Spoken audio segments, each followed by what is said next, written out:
Hello. Now we are going to deal with a fresh question, which is very important from the examination point of view. And the question we are going to deal is a professional misconduct and the punishment for that. बघा, very first thing, Advocate Act has provided various professional etiquettes, professional duties which is to be performed by the advocate. Advocate have a duties towards the client. Advocate have a duties towards the court, colleague, public, profession, etc. मग ऍडव्होकेटनी आपल्या ह्या कुठल्याही ड्युटीचं उल्लंघन केलं तर advocate काय करतात समजून घ्या, तर प्रोफेशनल मिसकंडक्ट करतात. मग suppose an advocate has made a professional misconduct, तर आपल्याकडे म्हणजे क्लायंटकडे कुठली रेमेडी नाही आहे का, तर असं नाहीये.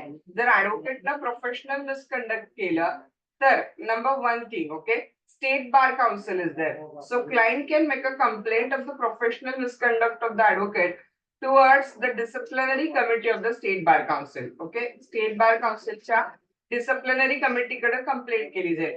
जर स्टेट बार काउन्सिलच्या डिसिप्लिनरी कमिटीचं डिसिजन क्लायंटला मान्य नसेल किंवा ऍडव्होकेटला मान्य नसेल, okay, whatever it may be, तर अपील कुणाकडे जाऊ शकते सांगा, तर disciplinary committee of the bar council ऑफ इंडियाकडे अपील जाऊ शकते. हा, नंतर disciplinary committee of the bar council ऑफ इंडियाचं पण डिसिजन आपल्याला मान्य नसेल तर मग फायनल अपील कुणाकडे जातात सांगा, तर सुप्रीम कोर्टामध्ये फायनल अपील जाते. हा, मग आता ऍडव्होकेटनं प्रोफेशनल मिसकंडक्ट केलं तर पनिशमेंट काय होतं ऍडव्होकेटला?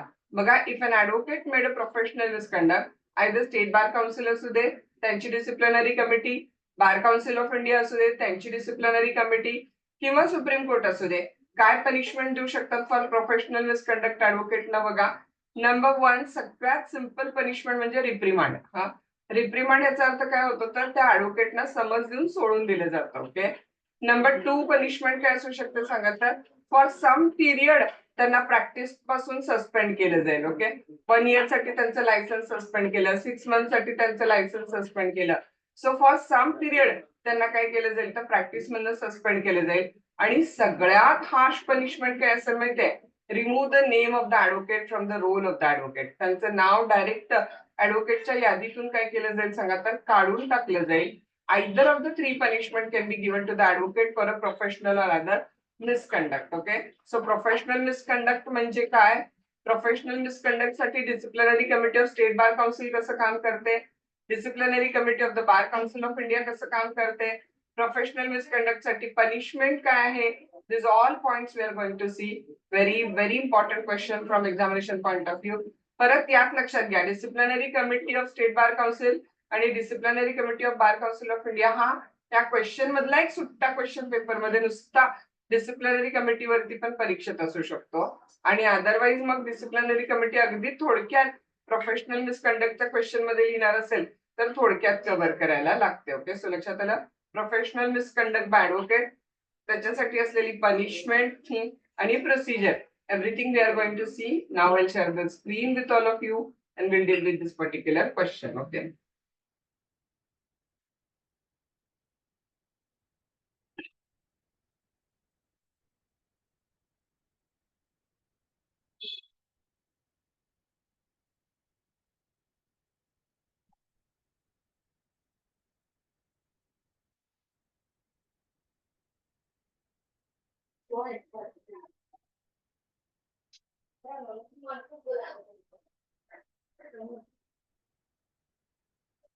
ओके, रोमन 1 काय येणार सांगा, तर इंट्रोडक्शन येणार. हा, section 35 of the advocate act provide punishment for the professional and other misconduct. Okay, section 35 मध्ये पनिशमेंट काय केलेली दिलेली आहे. ओके, नाव पनिशमेंट काय असू शकते, रिप्रिमांड समज देऊन सोडून देणे द ऍडव्होकेट, और suspend the advocate for some period from the practice, किंवा remove the name of the advocate from the state roll. As per section 35 state bar council will refer the matter of a professional misconduct कोणाला सांगा, तर disciplinary committee of the state bar council. Okay, आपण तक्रार कुणाकडे करणार, आपण in the sense client तक्रार कुणाकडे करेल ऍडव्होकेटच्या मिसकंडक्ट, तर ऑफकोर्स स्टेट बार काउन्सिलकडे. द स्टेट बार काउन्सिल तो मॅटर कुणाला रेफर करतील सांगा, तर disciplinary committee of the state bar काउन्सिलकडे. Any advocate not satisfied with the decision of the bar council disciplinary committee. Okay, जर ऍडव्होकेटला स्टेट बार काउन्सिलच्या डिसिप्लिनरी कमिटीचा डिसिजन सॅटिस्फाईड नाही वाटला ही मे प्रेफर अन अपील हा कुणाला बघा under section 36 to the disciplinary committee of the bar council of इंडियाला अपील रेफर करतील. Accordingly disciplinary committee will dispose of the matter as per the prescribe rule. आणि मग disciplinary committee of the bar council of India काय करेल सांगा, तर according to the rule तो matter dispose of करेल तिथं. त्याच्यानंतर बघा any person not satisfied with the decision of the any person not satisfied with the decision have the remedies against the punishment like a review and appeal.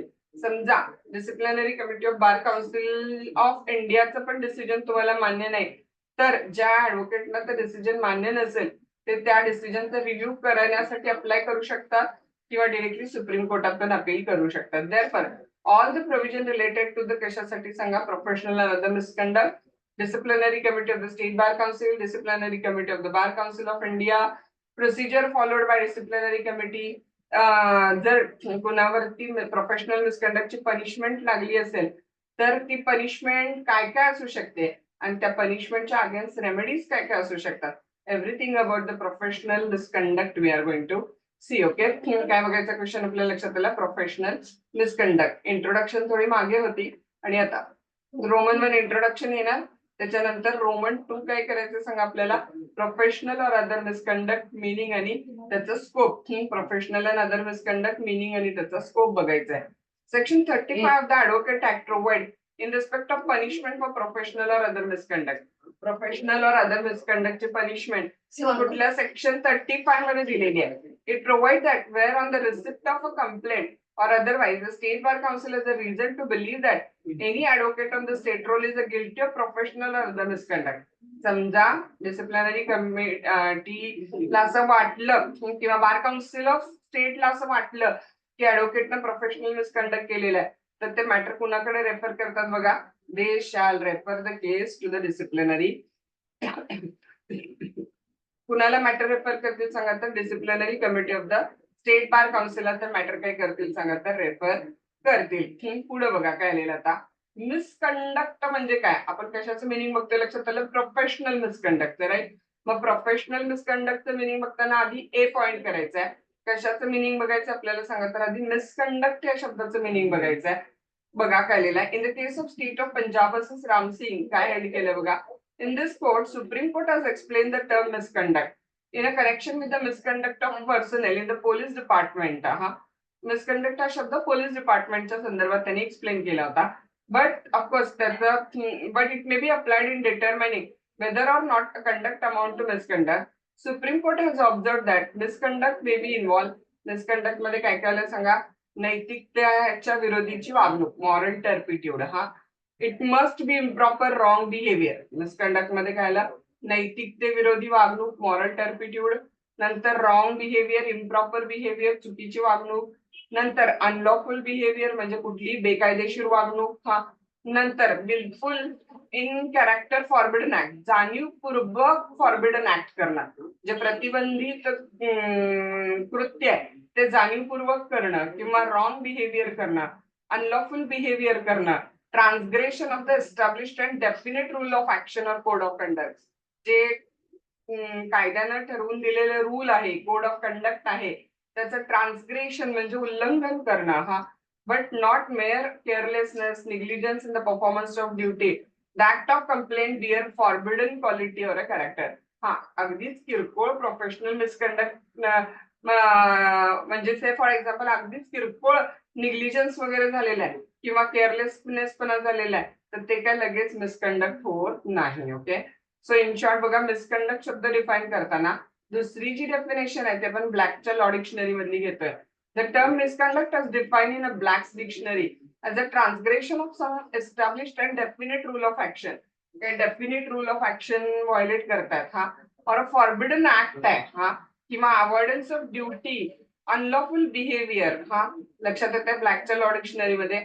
Misconduct गैरवर्तवणूक कशाला म्हटलेलं बघा, तुम्ही rule of ऍक्शनला व्हायोलेट करताय, forbidden act करताय, duty avoid करताय, unlawful behaviour करताय, इम्प्रॉपर रॉंग बिहेवियर करताय, तर तुम्ही काय करताय सांगा, तर मिसकंडक्ट करताय. मग आता हे मिसकंडक्ट प्रोफेशनल कधी होईल, बी पॉइंट करायचा. Professional misconduct dash it's meaning and definition. A point केला, आधी नुसतं मिसकंडक्ट एक्सप्लेन केलं. आता काय एक्सप्लेन करणार सांगा आपण? प्रोफेशनल मिसकंडक्ट एक्सप्लेन करणार आहे. हा इन नॅशनल काय लिहिलं बघा, नोराता नामल 84 वर्सेस MR मुरली.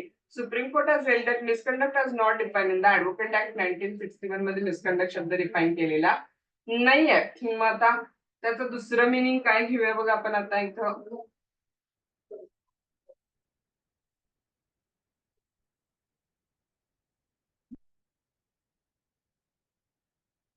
त्याचं दुसरं मिनिंग काय घेऊया बघा आपण मिसकंडक्ट. आता मिसकंडक्ट हा is a breach of discipline. Misconduct म्हणजे काय सांगा? ब्रीच ऑफ डिसिप्लिन आहे. Although it would not be possible to lay down exhaustively as to what would constitute misconduct and indiscipline, however, is a wide enough to include wrongful commission or commission, whether done or omitted to be done intentionally or unintentionally. तुम्ही wrongful तुमचं act केलं किंवा रॉंगफुली तुमचं act करायचं टाळलं intentionally किंवा अनइंटेन्शनली, तर ते काय सांगायचं? That is considered as a professional misconduct. हा दुसरं बघा, it means improper behaviour, intentional wrong doing, deliberate violation of the rule of a standard of behaviour. हा स्टँडर्ड ऑफ बिहेवियरला तुम्ही जाणीवपूर्वक मोडला म्हणजे ते काय सांगा? तर प्रोफेशनल मिसकंडक्ट आहे असं कन्सिडर केलं जात आहे तिथं. मिसकंडक्ट इज बघा पुढे काय लिहिलं आहे, said to be transgression of some established and definite rule of action. एक कायद्यानं ठरवून दिलेल्या रूल ऑफ ऍक्शनला ट्रान्सग्रेस करणं म्हणजे मिसकंडक्ट आहे. हा आता 3 पॉइंट करायचा. आता आपल्याला प्रोफेशनल मिसकंडक्ट कुठल्या फील्ड मधलं घ्यायचं सांगा? आता आपल्याला प्रोफेशनल मिसकंडक्ट घ्यायचं ते लॉ फील्ड मधलं घ्यायचं आहे. हा कारण आपण आधी मिसकंडक्ट म्हणजे काय सांगितलं, मग प्रोफेशनल मिसकंडक्ट म्हणजे काय सांगितलं. आता जे घ्यायचंय ते प्रोफेशनल मिसकंडक्ट कुठल्या फील्ड मधलं घ्यायचंय? तर लॉ फील्ड मधलं. Section 35 refer imposition of punishment for professional or other misconduct. A member of the legal profession कसं तुम्हाला माहिती आहे, नोबल प्रोफेशन आहे, is expected to maintain the standard in a dignified and determined manner. त्यामुळे आपली duty आहे की आपण आपल्या प्रोफेशनचं स्टँडर्ड मेंटेन ठेवायला पाहिजे. Standard required to be maintain by the member of legal profession must be कसं पाहिजे सांगा? तर नोबल. हा communicate with the nobility thereof. A lawyer is obliged to observe those norms which make him worthy. हा लॉयरची duty आहे की त्याला सगळे नॉर्म्स काय करायला पाहिजे सांगा? तर फॉलो करायला पाहिजे. जे फॉलो करणं त्याची इव्हन काय सांगा? ड्युटी आहे तिथं. A lawyer is obliged to observe those norm म्हणजे काय बघा? तर नियम. Lawyer is lawyer is obliged to observe those norms which make him worthy of serious concern. The court has expressed anger at the falling standard of professional conduct. हा त्यामुळे professional conduct जर violet केलं तर ते काय होते सांगा? तर प्रोफेशनल मिसकंडक्ट अमाउंट होते तिथं. मग डी पॉइंट करतोय आपण प्रोफेशनल मिसकंडक्टचे काही एक्झाम्पल्स टाकूया. Right, okay. So instances of the professional misconduct point केला. In RD Saxena versus Balram Prasad Sharma, Supreme Court held refusal of advocate to return the file to his client will amount as a misconduct under section 35 of Advocate Act and advocate will be punished. Client advocate कडे त्याच्या files मागतोय आणि advocate त्या file return करायला deny करतायत. Yes, it amount age a professional misconduct. नंतर बघा in the केस कुठली बघा पुढची केस आहे तिथे साईडला मी नाव टाकून दिलेलं आहे तुम्हाला. कर्नाटका हायकोर्टाची केस आहे. हा in the case of a CB Sudhindra versus divine light school for a blind 2009 ची केस आहे. हा Karnataka high court held that the contract of vakalatnama can be withdrawn by the client at any time. काही कारणाने जर त्या क्लायंटला वाटलं की मला ऍडव्होकेटला केस द्यायची नाहीये तर क्लायंट ती केस मागे घेऊ शकतो. There is nothing known as irrevocable vakalatnama. कधीच न मोडता येणारा वकालतनामा असली काही कन्सेप्ट नाहीये. So court has held that when the faith and confidence of the client is lost in the performance of advocate, ऍडव्होकेटचे जे परफॉर्मन्स आहे त्याच्यामध्ये क्लायंटचा विश्वास जर कमी झाला तर there is no other choice but to seek the permission to engage some other advocate. तर of course other advocate appoint करू शकतो क्लायंट.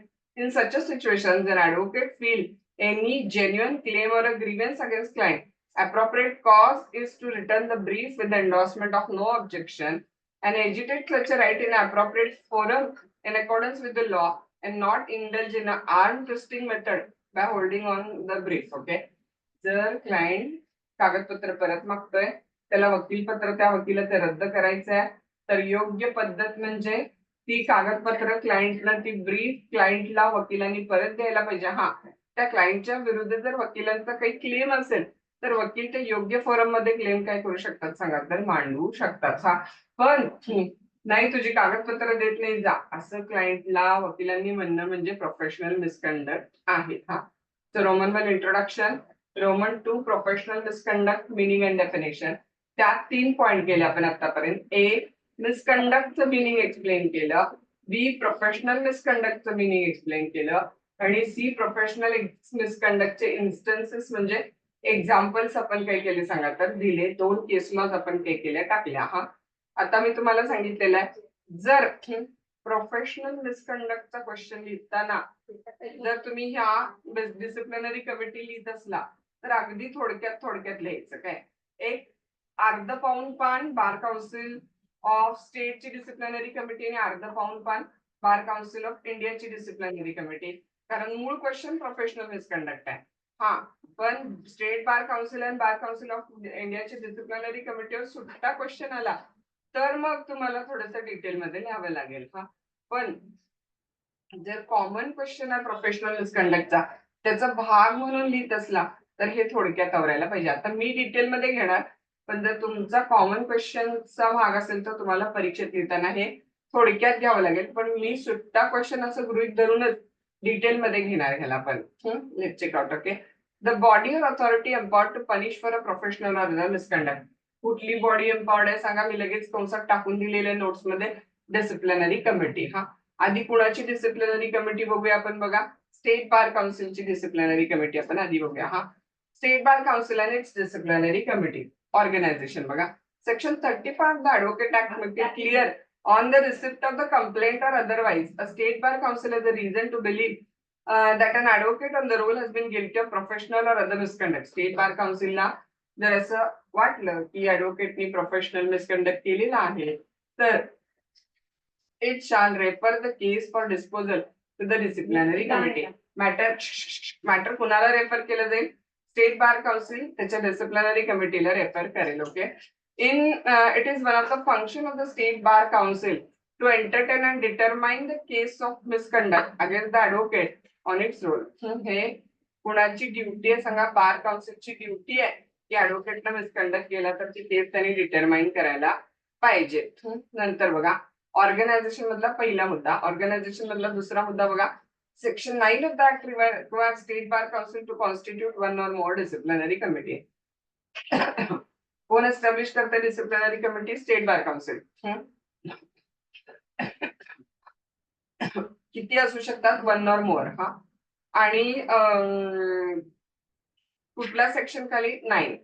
आता ऑर्गनायझेशन मध्ये तिसरा point, state bar council disciplinary कमिटीच्या. हा, each of such a committee is required to consist of the 3 persons, of whom 2 shall be the person elected by council from among the member and the other shall be a person co-opted by the council from among the advocate who possess a qualification specified.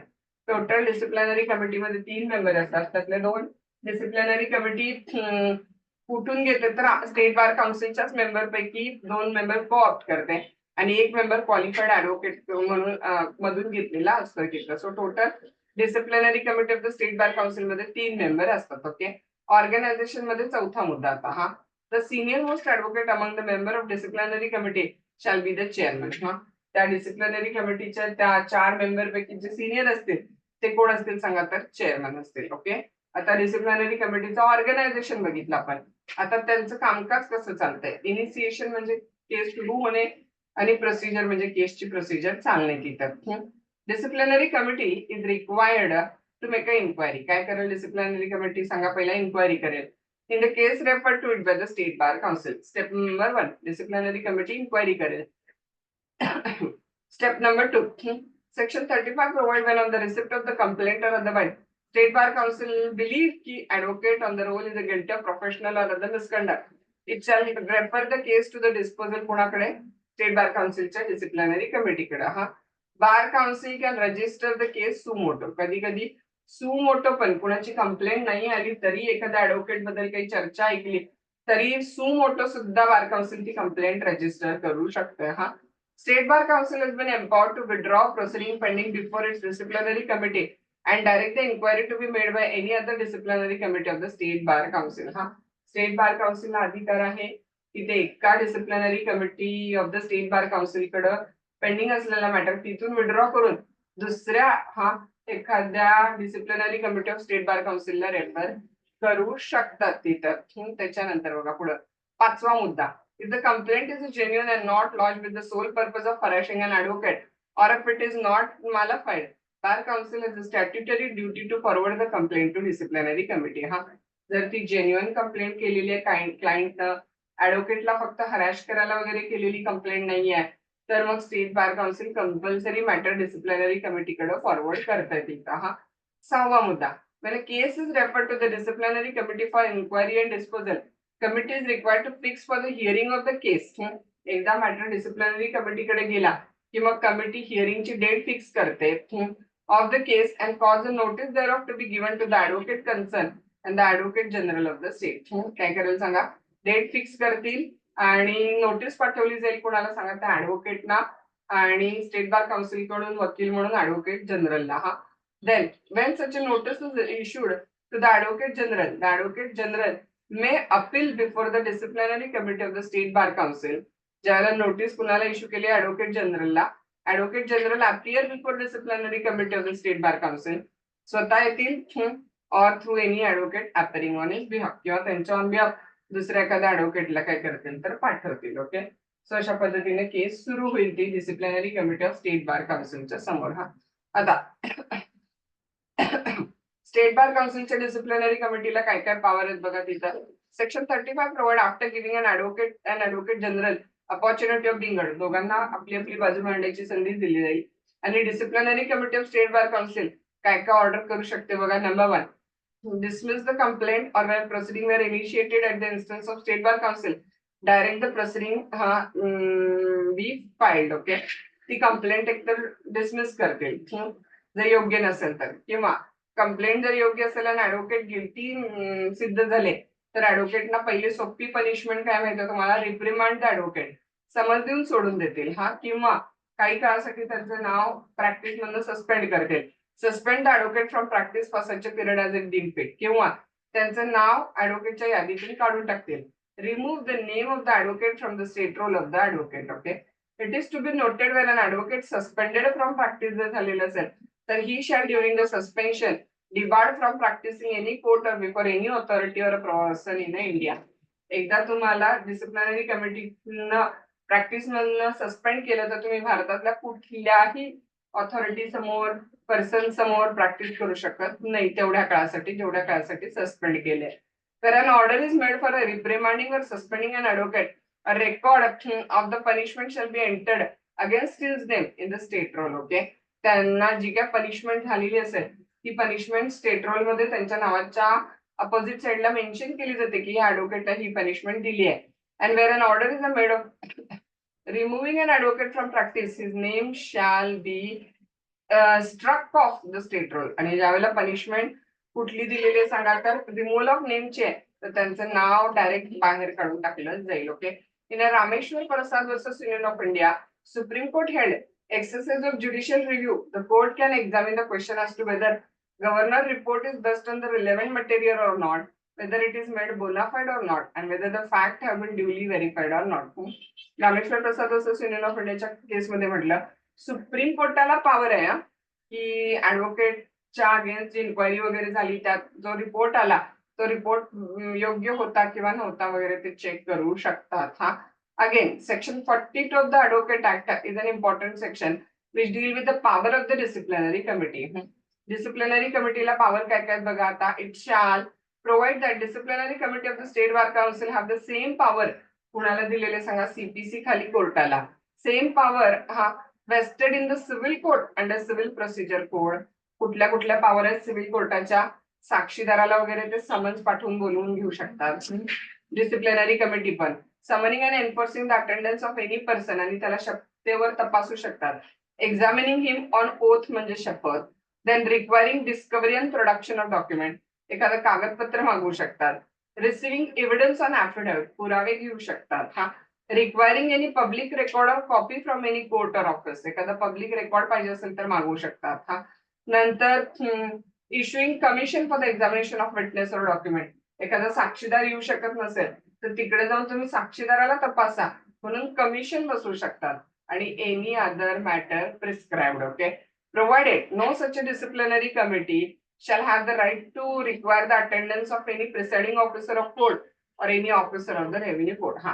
For the purpose of exercising any of the power, disciplinary committee may send to any civil court in the territories to which Advocate Act extend summons or other processes for the attendance of witness or production of document required by committee or commission. हा स्वतः disciplinary committee एखाद्या कोर्टाच्या ऑफिसरला किंवा revenue कोर्टाच्या ऑफिसरला बोलवू नाही शकत. हा एखाद्या सिव्हिल कोर्टाच्या ज्युरिस्डिक्शन मधला जर एखादा विटनेस वगैरे समन्स पाठवून बोलवायचं असेल तर सिव्हिल कोर्टाला तो समन्सची कॉपी पाठवून सिव्हिल कोर्टाकडून त्या विटनेसला बोलवलं जाऊ शकतंय तिथं. ओके, सो बघा काय लिहिलं इथं. सेक्शन परत 44 empower the disciplinary committee to review its order. Section 44 खाली डिसिप्लिनरी कमिटी स्वतःची ऑर्डर काय करू शकते सांगा तर रिव्ह्यू पण करू शकते. हा आता इथे तुमचा पहिला मुद्दा संपला.